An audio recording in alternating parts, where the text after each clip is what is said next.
आई मला सांग, तू काहीतरी ठरवून आली होतीस का या घरात? तुला आता मी किंवा पारू आमच्या दोघींपैकी कोणाची तरी एकीची निवड करावी लागेल. ह्या मुलीने माझं नाक कापलंय. तुझा या कुटुंबाशी, या घराशी आणि माझ्याशी काहीही संबंध नाही.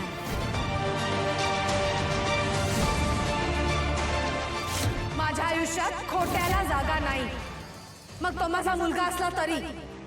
यापुढे मला आयुष्यात कधी तोंड दाखवू नका तुमचं.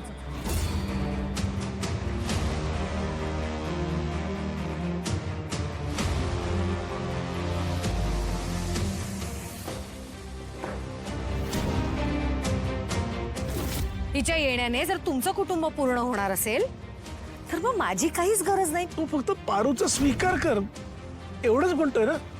या मुलीचं नाव परत या घरात घेतलं जाणार नाही.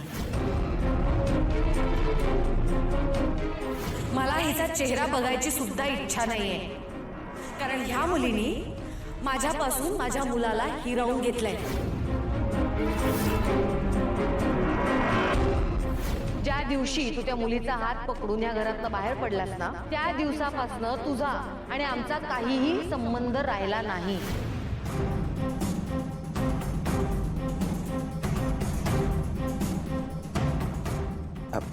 मग तसं असेल तर मग तू सगळ्यांसमोर स्वीकार कर ना की पारू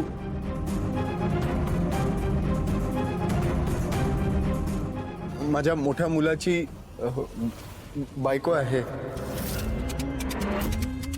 माझी मोठी सून आहे. तुमचं घर पूर्ण होणार आहे ते आदित्य आणि पारूमुळे. तिचा स्वीकार कर. दादा, तू मला आता मरायला सांगितलंस ना तर मी आनंदाने जीव देईन. पण मी या मुलीचा कधीही स्वीकार करू शकत नाही. मग पारू हळदी कुंकवाला यायला तयार होईल.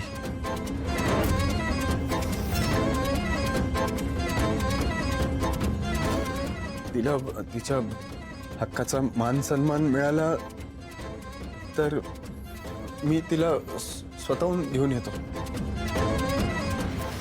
तू मला कितीही सांगितलंस ना तरी ह्या मुलीला मी माझी सून म्हणून या घरात कधीही स्वीकारणार नाही.